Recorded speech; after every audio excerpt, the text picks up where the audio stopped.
Bismillahirrahmanirrahim. Assalamualaikum warahmatullahi wabarakatuh. Alhamdulillahirabbil alamin wassalatu wassalamu ala asyrafil anbiya'i wal mursalin wa ala alihi washabbihi ajmain.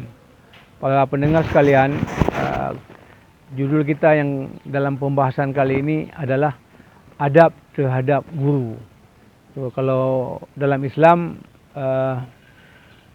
guru itu merupakan orang tua kedua di lembaga pendidikan. Setelah ibu bapa di rumah, maka gurulah yang memantau kita, yang melihat kita dan yang memberikan ilmu kepada kita. Maka konsep Islam, guru itu adalah orang yang paling mulia juga setelah ibu bapa. Karena kalau kita lihat bagaimana kita memahami alif ba ta sa kalau bukan karena guru. Bagaimana kita memahami A, B, C, D kalau bukan karena guru. Pernah seorang profesor ketika dikukuhkan sebagai guru besar, dia pernah mengatakan begini, I am to be a professor because of the teachers. Saya hari ini menjadi profesor karena guru. Jika saya tidak ada guru, saya nggak bisa membaca, tidak bisa menulis, tidak bisa apa-apa. Nah, itulah pentingnya dalam Islam guru. Malah kalau kita lihat sejarah lagi, kita lihat bagaimana para sahabat memuliakan guru. Zaid bin Sabit, kita tahu seorang sahabat Nabi yang ahli dalam Al-Quran, dan malah dia penulis Al-Quran. Tapi Ibnu Abbas, seorang daripada paman atau anak paman Rasulullah, sepupu itu. Suatu saat ketika Zaid bin Sabit berada dalam masjid, ketika dia turun dari kudanya mau salat jenazah, lalu Ibnu Abbas meletakkan tempat letak kaki itu. Tempat letak kaki di dalam, sehingga Zaid bin Sabit turun enggak pergi ke tanah tapi ke atas tempat itu, langsung ke masjid. Jadi kata Zaid bin, jangan kau lakukan itu, jangan. Tidak apa, beginilah kata Ibnu Abbas, beginilah kita memuliakan para ulama. Sehingga Zaid bin Sabit turun dari situ masuk ke masjid, lalu dia mencium kepala Ibnu Abbas dan mencium tangan Ibnu Abbas. Jangan lakukan itu, kata Ibnu Abbas. Beginilah kita memuliakan keluarga Rasulullah SAW. Itu artinya apa?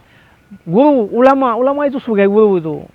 Jadi memuliakan guru itu, kalau kita lihat pun dalam kitab yang paling sederhana, Ta'lim Muta'allim yang dikarang oleh Zarnuji, itu disebutkan itu.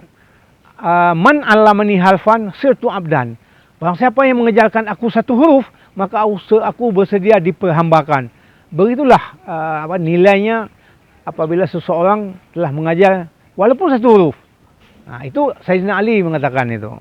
Jadi bayangkan kalau sekaliber Sayyidina Ali bagaimana memuliakan guru. Jadi enggak ada yang lain. Mungkin kita lebih di bawah, mungkin 100 derajat di bawah Sayyidina Ali. Itu artinya apa? Islam menyuruh kita memuliakan guru. Guru kita yang pertama adalah Rasulullah SAW. Nah, bagaimana seorang guru itu? Dia mengajarkan, mentransfer bukan hanya ilmu, tapi dia mentransfer nilai, mentransfer akhlak mulia. Nah, oleh karena itu, dalam Islam itu, menghormati guru adalah puncak keberkatan. Kalau kita tidak menghormati guru, artinya tidak ada keberkatan ilmu yang kita peroleh. Cuma dalam menghormati itu ada mekanisme. Bagaimana menghormati guru tidak sama dengan menghormati Rasulullah SAW. Menghormati guru itu bisa saja kalau Nabi itu pernah berkata yang artinya begini, balaslah jasa orang-orang yang telah menolong kamu.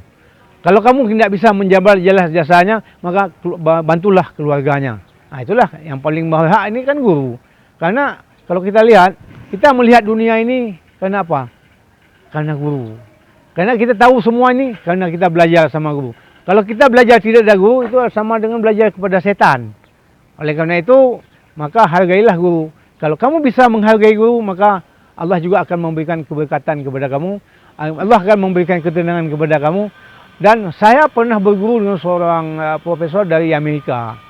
Dia pernah berkata kepada aku, Muhammad, if one day I die and you hear and listen to me, please send me to some doa. Itu diwanti-wanti saya itu. Muhammad, kalau saya mati nanti di suatu saat kau dengar saya sudah meninggal, maka kirimlah doa. Dan saya selalu mengirim doa itu. Sebab apa? Kalau kita lihat, coba lihat. Imam Abu Hanifah, seorang imam besar, seorang imam mazhab yang paling hebat. Tapi dia tidur itu di rumahnya tidak pernah menjulurkan kaki ke arah rumah guru. Malah tidak pernah meludah ke arah rumah guru. Itu Abu Hanifah sekaliber dia. Sangat menghormati guru. Juga kalau dia melihat ada orang meludah di hadapan guru, meludah, maka dia bilang, aku tidak akan mengambil ilmu padamu. Kenapa? Kamu tidak menghargai gurumu. Kau ludah. Kenapa? Kan bisa meludah. Kalau engkau belah dada gurumu itu, dalamnya ada Quran, dalamnya ada hadis, dalamnya ada ilmu usul fikih, ilmu fik, banyak sekali ilmu. Lalu saya tanya sama kamu, bolehkah kita meludah depan Quran? Itu. Maka Abu Hanifah sangat menghormati gurunya.